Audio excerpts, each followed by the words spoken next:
Pertama, Pulau Ambalat. Pulau Ambalat berlokasi di Selat Makassar. Wilayah ini memiliki potensi kekayaan alam yang cukup besar. Seperti di antaranya ada cadangan potensial sebesar 764 juta barel minyak dan 1,4 triliun kaki kubik gas. Bahkan dengan jumlah itu bisa dimanfaatkan hingga 30 tahun mendatang, suatu keuntungan bagi negara yang berhasil memiliki wilayah ini. Malaysia sempat mengincar Ambalan sejak tahun 1979 sebagai bagian dari wilayah historisnya. Namun sengketa berakhir dengan Ambalat diakui sebagai wilayah Indonesia berdasarkan hukum laut Perserikatan Bangsa-Bangsa. Meski sudah jelas milik Indonesia, Malaysia sering melakukan provokasi dengan kapal perang dan pesawat tempurnya mondar-mandir di wilayah itu. Bahkan ketegangan memuncak pada tahun 2005 ketika pasukan Indonesia dan Malaysia dalam kondisi siap tempur akibat memperebutkan wilayah Ambalat. Kedua, Pulau Linggitan. Pulau ini terletak di Kalimantan, salah satu wilayah yang berhasil direbut Malaysia dari Indonesia. Pulau ini memiliki luas sekitar 7,9 hektar terletak di ujung timur Pulau Kalimantan. Dan pulau ini sendiri sudah lepas dari Indonesia sejak tahun 1969. Untuk menentukan batas negara, Indonesia dan Malaysia mengacu pada perbatasan yang sudah disepakati sejak zaman penjajahan Belanda Inggris. Dan peta itu merupakan konvensi tahun 1891, perjanjian 1915 dan 1928. Ketiga, Pulau Sipadan. Sama halnya dengan Pulau Linggitan, Pulau Sipadan juga berhasil diklaim oleh Malaysia. Keputusan itu dimenangkan oleh Malaysia berdasarkan putusan Mahkamah Internasional pada tahun 2002. Sengketa Indonesia dan Malaysia mengenai Pulau Sipadan terjadi sejak tahun 1969. Kemudian konflik makin memanas dan Malaysia membangun tempat wisata di pulau tersebut pada tahun 1991. Alhasil, Mahkamah Internasional memutuskan Sipadan menjadi milik Malaysia setelah dianggap pulau tersebut lebih banyak memiliki kontribusi bagi Malaysia.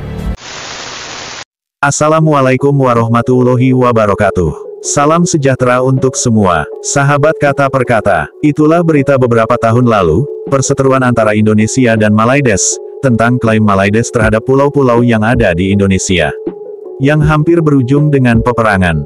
Namun kini, Malaides sedang berurusan dengan Singapura, atas kepemilikan Pulau Batu Putih. Pulau Batu Putih ternyata masuk dalam kawasan Singapura. Dan inilah reaksi Malaides, setelah pulau tersebut telah menjadi milik Singapura. Berikut ini videonya. Saya sangat kecewa dengan tindakan kerajaan persekutuan. Video ini viral dan mendapat view yang sangat tinggi. Apa sebenarnya yang terjadi? Mari kita rungkai. Pulau Batu Putih terletak di pintu masuk timur Selat Singapura, 7.7 batu nautika dari semenanjung Malaysia dan 25.5 batu nautika dari Singapura. Selama 30 tahun, Malaysia dan Singapura telah bertikam lidah mempertahankan hak terhadap Pulau Batu Putih.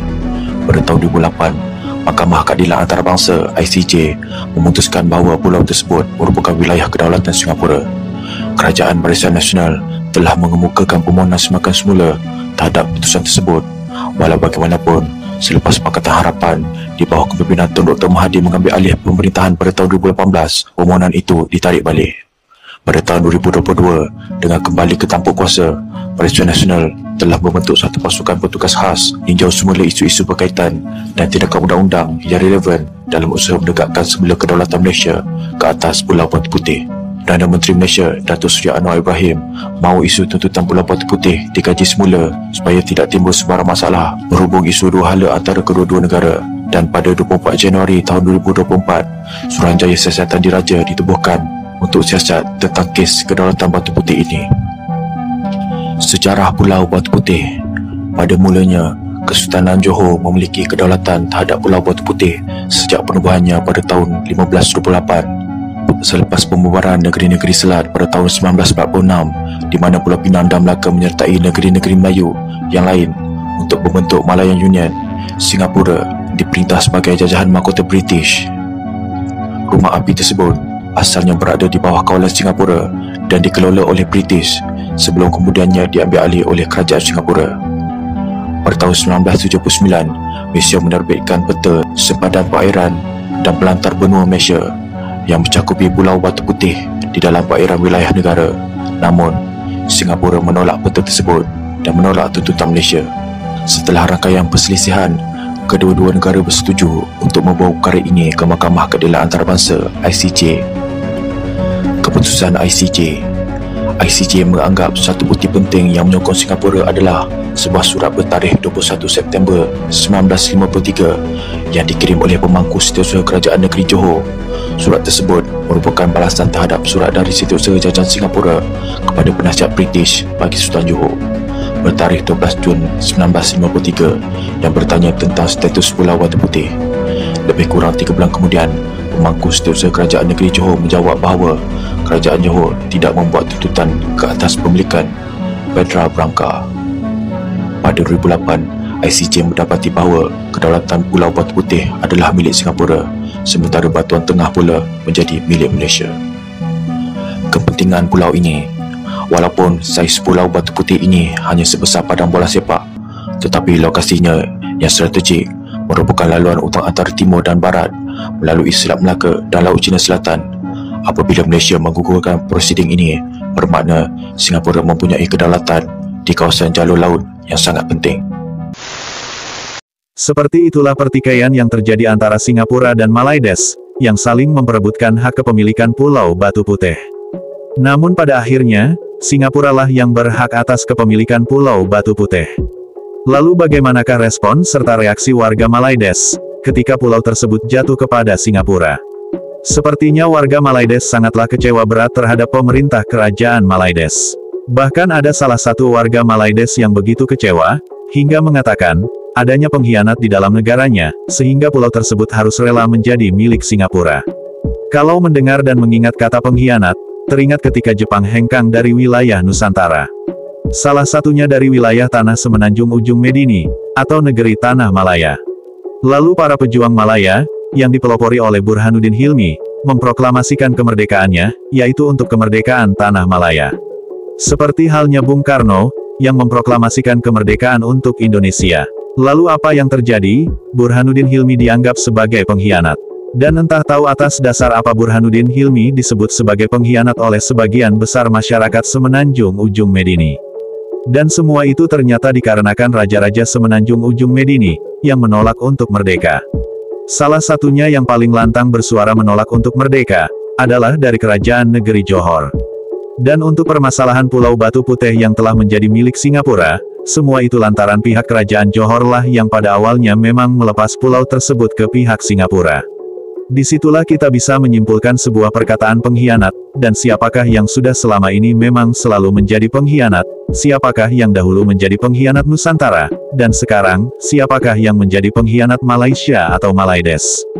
Dan berikut ini adalah reaksi warga Malaides, yang kecewa terhadap pemerintah kerajaan Malaides, yang melepas Pulau Batu Putih ke pihak Singapura. Lantaran adanya unsur-unsur pengkhianatan, begitulah ungkapnya. Kalau laporan berita ni benar, memang dasar pengkhianat. Sama je perangai macam geng yang pajak Pulau Pinang pada Inggeris dulu. Ini dah masuk kali ketiga dah Pulau Singapura digadaikan pemimpin Melayu kita kepada orang asing. Dulu tahun 1824, pemimpin Melayu serahkan Singapura pada Inggeris. Lepas tu Cina kembali masukkan Singapura ke dalam Malaysia pada 1962. Lalu pemimpin Melayu sekali lagi keluarkan Singapura pada 1965. Ingatkan peristiwa pengkhianatan para pemimpin Melayu bersongkok ini sudah pun tamat. Malangnya berlaku sekali lagi 7 tahun lepas baru saja. Pulau Batu Putih yang sepatutnya kita lawan untuk menjadikan ia ini sebagai hak milik kita perlu dilepaskan begitu saja. Orang asing mati pertahankan walau seinci tanah, tapi ini siap satu pulau terus dilepaskan. Dan ini berlaku pada zaman kita masih hidup, dan pemimpin pengkhianat itu juga masih hidup. Namun tak ada siapa pun yang mengecam pengkhianat ini. Bahkan semua orang pun masih menyembah beliau persis seorang Nabi.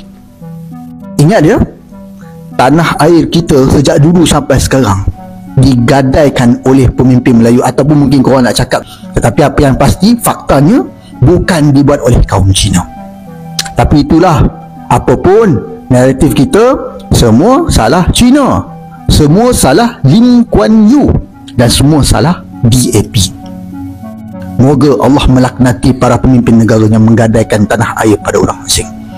Oh ya, boleh bongkarkan juga tak senarai nama-nama para pengkhianat yang turut terlibat dalam melepaskan sebuah pulau ini? Tangkap mereka, dakwa mereka, dan gelarlah mereka ini sebagai pengkhianat negara. Dan kepada kawan-kawan Ultra Melayu, boleh bantu ulas sikit pasal ni tak? Cuba spin sikit untuk pertahankan warga emas berusia hampir 100 tahun ini. Seperti itulah reaksi keras dari warga Malaides terhadap pemerintah kerajaan negaranya. Yang katanya, adanya pengkhianat, sehingga terlepasnya Pulau Batu Putih ke tangan Singapura. Semua itu seolah-olah adalah karma untuk negara Malaides, yang selalu mengklaim pulau-pulau yang dimiliki Indonesia. Cukup sekian video kali ini. Wassalamualaikum warahmatullahi wabarakatuh. Terima kasih. Sampai jumpa lagi.